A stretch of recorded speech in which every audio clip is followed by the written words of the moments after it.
Friend Woods நேயர்களுக்கு வணக்கம். இது வரைக்கும் நம்ம நிறைய விஷயங்களை கேள்விப்பட்டிருப்போம், நிறைய வித்தியாசமான விஷயங்களெல்லாம் கேள்விப்பட்டிருப்போம். ஆனால் இப்படி ஒரு வித்தியாசமான விஷயங்களே பண்ணுறாங்களா அப்படின்னு கேட்குறீங்களா? ஆமாங்க, அது என்ன விஷயம் அப்படின்னு சொல்லி கொஞ்சம் வாங்க ஷோக்குள்ளே போய் பார்க்கலாம்.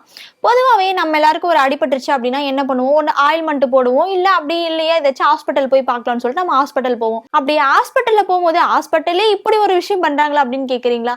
ஆமாங்க, அது என்ன பண்ணியிருக்காங்க அப்படின்னா கர்நாடகாவில் நடந்த ஒரு சம்பவம் தாங்க. ஒரு பையனுக்கு கொஞ்சம் அடிபட்டுறதுனால போய் அவங்களோட அப்பா அம்மா கிட்ட சொல்லியிருக்கான், அம்மா அப்பா எனக்கு இந்த மாதிரி அடிபட்டுருச்சு அப்படின்னு சொல்லியிருக்கான். அவங்க அப்பா அம்மா 2 பேரும் சேர்ந்து அவங்களோட பையனை ஹாஸ்பிட்டல் கூட்டிட்டு போறாங்க. ஹாஸ்பிட்டல் கூட்டிட்டு போயிட்டு பாக்குறாங்க. டாக்டர் பார்த்துட்டு முகத்துல காயம் ஏற்பட்டு இருக்கு அப்படின்னு சொல்லிட்டு பேய் குயிக்க போட்டு ஒட்ட வச்சிருக்காங்க. என்ன பேய் குயிக்கா அப்படின்னு கேக்குறீங்களா? பல விஷயங்களை நம்ம பேய் குயிக் வச்சு ஒட்ட வச்சிருப்போம். ஆனா இப்படி அடிபட்டதுக்கெல்லாம் பேய் குயிக் அப்படின்னு கேக்குறீங்களா? ஆமாங்க, எதுக்காக பேய் குயிக் போடுறீங்க அப்படின்னு சொல்லிட்டு அந்த பெற்றோர்கள் கேட்டிருக்காங்க. அதுக்கு அந்த டாக்டர் சொல்றாரு, பேய் குயிக் போட்டா அந்த தழும்பு இருக்காது, இதே தையல் போட்டா ரொம்ப நாளைக்கு அந்த தழும்பு இருக்கும், அந்த தழும்பு மறையாது அப்படின்னு சொல்லியிருக்காரு.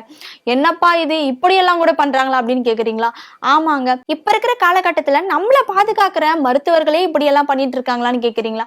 ஆமாங்க, இப்பெல்லாம் ஹாஸ்பிட்டல் போகவே ரொம்ப பயமா இருக்கு. எந்த நேரத்துல என்ன பண்ணிடுவாங்களோ அப்படின்னு பயத்திலேயே நம்ம தடுமாற்றமாவே போற மாதிரி இருக்கு. இன்ஜெக்ஷன் போடும்போது மருந்து மாத்தி ஊசி போட்டிருக்காங்க, இல்ல மருந்து மாத்திரையை கூட வேற கொடுத்திருக்காங்க. ஆனா கடைசியில இப்படி ஒரு விஷயம் பேய் குயிக்க போட்டு இப்படி எல்லாம் கூட பண்றாங்களா அப்படின்னு கேக்குறீங்க? ஆமாங்க, இது எங்க நடந்தது அப்படின்னு பாத்தீங்கன்னா கர்நாடகாவில தாங்க இந்த மாதிரி ஒரு விஷயம் நடந்தது. சோ அது மட்டும் இல்லாம இந்த மருத்துவர் ரொம்ப வருஷமா இந்த பேய் குயிக்க யூஸ் பண்ணி தான் நிறைய பேருக்கு ட்ரீட்மெண்ட் பார்த்திருக்காராம். அப்போ உங்களுக்கு எல்லாம் ஒரு கேள்வி இருக்கும், என்னப்பா இது இப்படி எல்லாம் பண்ணிட்டு இருக்காங்க அப்படின்னு சொல்லி கேக்குறீங்களா? இது எவ்வளவு அதிர்ச்சி தர வேண்டிய ஒரு விஷயம். அது மட்டும் இல்லாம நிறைய பேர் எம்பிபிஎஸ் பண்ணாமையே டாக்டர் பட்டத்தை போலியா வாங்கிக்கிட்டு நிறைய பேர் நானும் மருத்துவர் தான் அப்படின்னு சொல்லிட்டு நிறைய பேர் ஹாஸ்பிட்டலோ இல்ல கிளினிக்கோ வச்சு நடத்திட்டு இருக்காங்க.